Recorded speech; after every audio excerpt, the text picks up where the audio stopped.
My legs are bright white. I get it. Been in the shop, not in a boat. Except for working on it up here, where we're underneath the shade. In the shop, I wear jeans because I don't like sawdust in my boots. But anyway, we got up here doing a little work today, and I thought I haven't done a stories thing in a while, so what I want to do today is my first sailing adventures. I realize I'm sitting in a powerboat, but I've been in boats all of my life. Like I said, we have a million stories of flat bottom boats, and I wanted to do my sailing one. So my very first time on a sailboat was on a Hunter 22, I think. I think it was 22 foot. I think it was about like 1995 Hunter. It was my uncle's boat. He decided to take us out just in the intercoastal behind his house. Had a boat up on a lift and everything. It was nice. But so we get out there and we're playing around, going up and down, and we got to heeling over so bad the neighbor actually got scared and called his wife, wanted to know if she needed a call for help, because we had that thing. I mean, we were having a blast. That thing was heeled over, the wind blowing in our faces. One of the hilarious moments though is like my cousin was sitting there, had his back up against the mast, and he's eating his peanut butter and jelly sandwich, and he's sitting there eating, and this gust come through, and that boat heeled over, and like he was going overboard. And at the last minute, he shoves this whole peanut butter and jelly sandwich in his mouth, and he grabs the stanchion line, like literally before his nose was running the water. His face was like in the water. But he held on, and took him 5 minutes to chew up the rest of that sandwich. But that was just funny because like he wasn't giving up the food, man. He shoved it in his mouth and grabbed that stanchion line and was just like holding on, and the water's running in his face. But that day absolutely got me hooked on sailing. I was like, it was amazing. If you've never done it, it's hard to describe. It's kind of like, they always say it's like being in a glider, or kind of like skydiving. It's like there's no noise. You feel all the power, and you feel the wind, and you can like all the strength, but like there's no noise. And one of the neatest things for me was like when you got somewhere, you actually felt like you accomplished something. You didn't just like turn the key and put it in gear and go. Like you worked and you got there. I always thought that was pretty cool. So my uncle, that trip on his boat got me hooked. So I started shopping around, and I saw a little laser on for sale up in St. Augustine. So I rode up there and looked at it. I was like, nah, that's not really what I'm looking for. So I kept searching and I found down in Ormond, this guy had a Clipper Marine 22. He had just bought him a little bit bigger boat, and McGregor, I think, yeah, he bought a little McGregor. And I was like, I don't know, there's a little more than I wanted to spend, but I'm going to go look at it. Well, I go down there, and he's got it in the yard down in Ormond, and I saw it, and I absolutely fell in love. I was waiting for a check from the real estate, and I asked him, I was like, will you hold it for a couple of days until the title company clears his check, and then I'll bring you cash. And he was nice enough to do it, and he sat there with me and showed me like a few things about it and stuff like that, and I was like, cool. So I went ahead and I bought it, and it was in a storage yard. So I buy it, I don't know, about a month later, I decided I'm going for a sail. Now I didn't just like put it in the water and go for a sail. I decided I'm going from Palm Coast, Flagler Beach to St. Augustine, which I think is 60 miles, 30 miles, I don't know. Anyway, I got this bright idea that, you know, instead of just going for a day sail, I'm going to St. Augustine. I'm going to spend the night.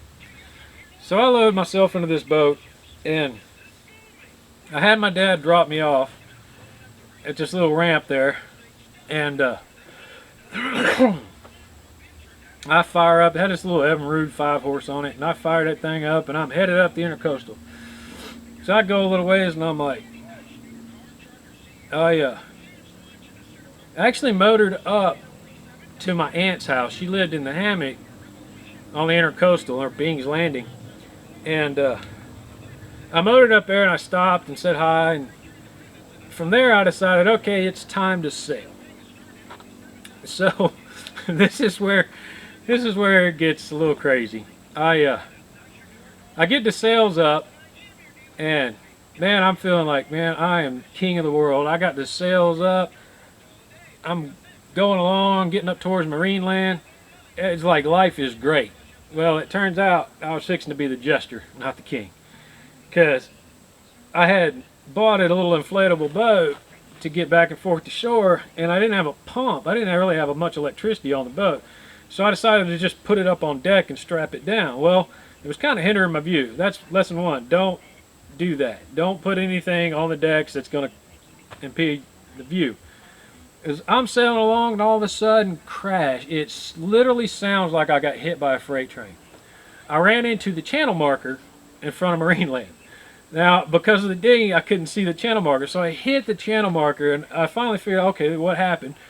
And I'm trying to get the boat turned around. Before I can do that, I run aground on the other side of the intercoastal, across from where the channel marker was. So I'm running aground. I loosened the sails up and everything, and thank God the boat had a swing keel on it. So I cranked the keel up, and I got myself ungrounded. So I'm like, okay, back to this. So I finally get that all straightened out. I continue my sail, and I go on up past Matanzas Inlet, and there's a bridge on 206 in St. Augustine. It's still an actual drawbridge. And I had ordered a VHF, little handheld VHF radio, but it hadn't come yet. So I didn't have any radio. So I get up to the bridge, and I'm sitting in front of the bridge, and I'm like doing circles, waiting for the guy to open it up for me. And finally the guy opens the window of the little tower, and he's screaming at me, "Do you want through?" And I'm like, "Yeah, I'm doing circles." He was like, "What is your boat name?" I was like, "I don't have one yet."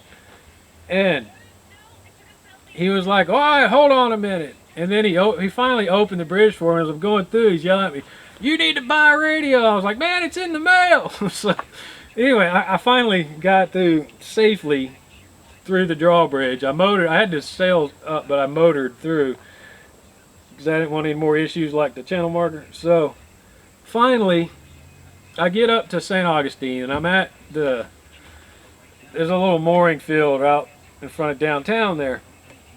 So I get up there, and and it's like full of boats. I'm trying to find a place I can anchor that I'll have swing and that it'll hold good, but I'm on the outskirts. I know all the good holding is further in, but I didn't want to go into there. It was pretty tight. But I get the boat anchored, and I think I'm all right. I'm pretty good. And I decided, all right, I'm going to go into town. Well, I get my little inflatable dinghy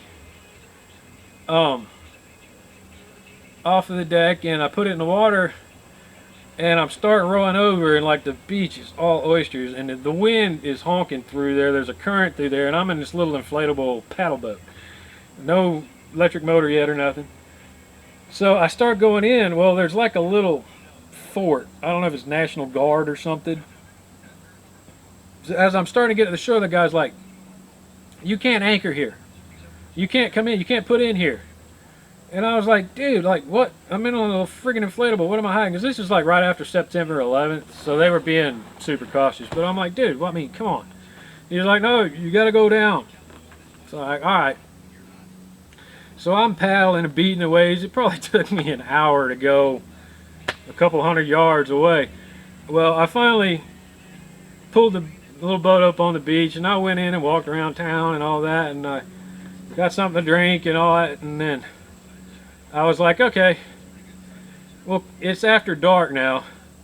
I was like, man, I am not trying to paddle against that. So I pick up my little boat, and I run down, and I jump in front, like I'm in front of the armory again.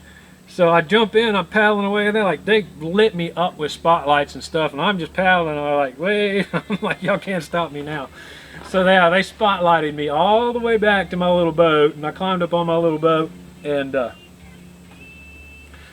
spent the night on the boat. Anchor held throughout the night, thankfully. But the next day I get up and I'm like, all right, now I got to go home. And I realized I've sailed from pretty much Flagler all the way up to St. Augustine. And I realized I didn't have enough gas to get home. Well, I also didn't have any money either. So I'm sitting there, and I called a friend who worked at the same real estate company. I was like, I need somebody to bring me some cash. I need to get gas. I can't make it back.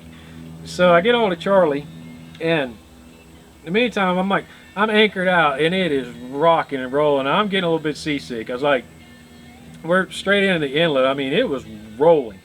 So I'm sitting there all day long waiting for Charlie, and I'm waiting, and finally, I'm like, what is going on? Well, while Charlie was bringing me money to get gas, apparently he rear-ended another car, got rear-ended. He got in a little fender bender. It wasn't big or nothing, but it took up a lot of time. So all day long, I'm sitting there rolling and rolling and rolling, waiting for gas. I'm on a sailboat, and I'm out of gas. I can't get back.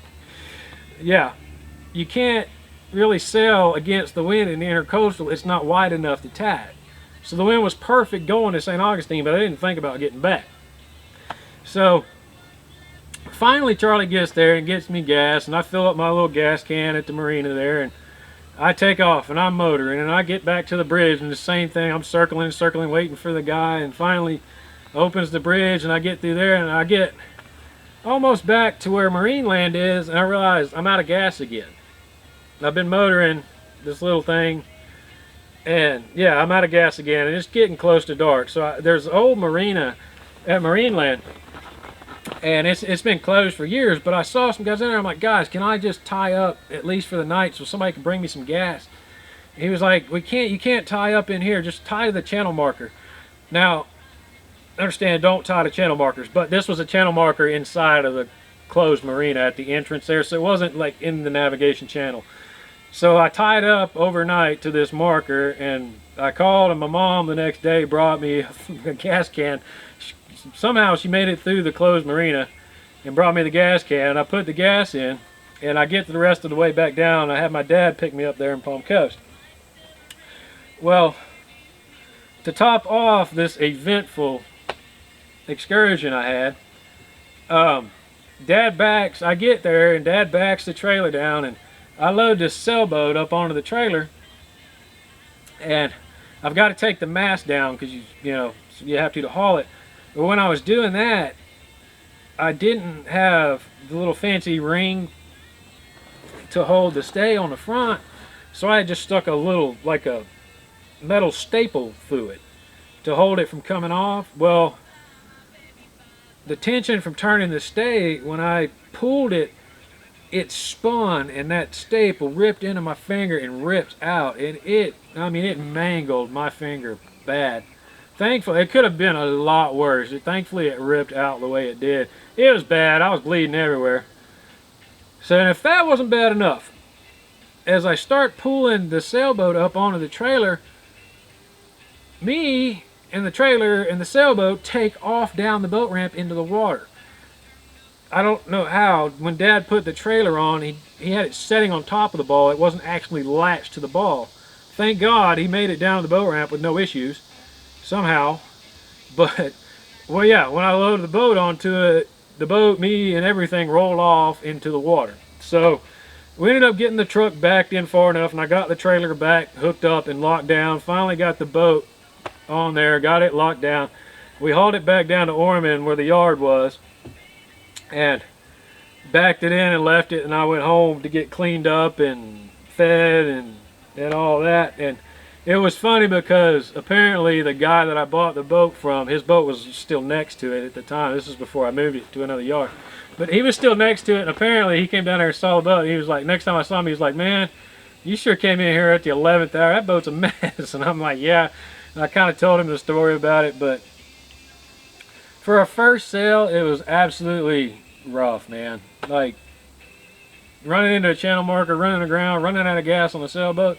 I learned a lot of important lessons on that first sail, and it actually is a great memory. Like, I know it was a lot of struggle and things went wrong, but that's one thing I learned about that sailboat. Like that day I was hooked, and after that there was many trips. I would jump on that thing and be gone for 2 or 3 days. Always some kind of problems. I mean, storms, stuff breaking, motors dying, and it was that was part of the experience. It was like part of the whole thing. Like I could think back, and Orly used to go. This is a pretty cool story. Orly, I knew this girl Yolanda. She had a twin brother Orly. Well, when they were being born, her cord got wrapped around him and cut off his air, and he had cerebral palsy. But like really cool dude, and I got to know her, and then I asked one day, I was like, her brothers, I was like, y'all want to go out on the sailboat for a little while, and we get out there, and that guy was like amazed by the boat, loved everything about that boat, and it was like really surprising because he watched everything I did, and we were on the way back. We used to go up to Matanzas Inlet and play around up there and snorkel and have fun, and then come back. And on the way back, there's a cut by Marineland, that little place where I anchored. Like the distance between the intercoastal and the actual ocean is only like a couple 100 yards. There's like nothing. It's just a little bitty strip of land. Well, when you cross right there, the wind cuts through really bad because there's nothing blocking it. Well, I was up on the bow of the boat, and we got to that point, and that wind hit us, and that boat just laid over, and I literally ran along the side of the boat to get to the back. But he had watched what I've done, and he just like let the air out of the sail, righted the boat, came back up, heeled on, and took off. I was totally amazed. Like nobody picks up on that stuff that fast, much less a guy with cerebral palsy. I mean, this was amazing. Like, it takes a long time to learn the feel in a boat and stuff like that. I was totally amazed. So, pretty much like most of the times I took the boat out after that, he was with me. And it was funny because we'd be on that boat for like 2 days. And I was like, hey, you want to go over that island and go hang out over there? He was like, nope, he didn't want to get off the boat. We would be down there for like 3 or 4 days. He never wanted to get off. Just wanted to be on that boat.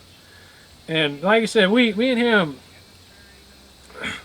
went all over. We had some amazing trips, but I can honestly say some of the roughest trips, the most stuff coming against us, were the best memories that we made.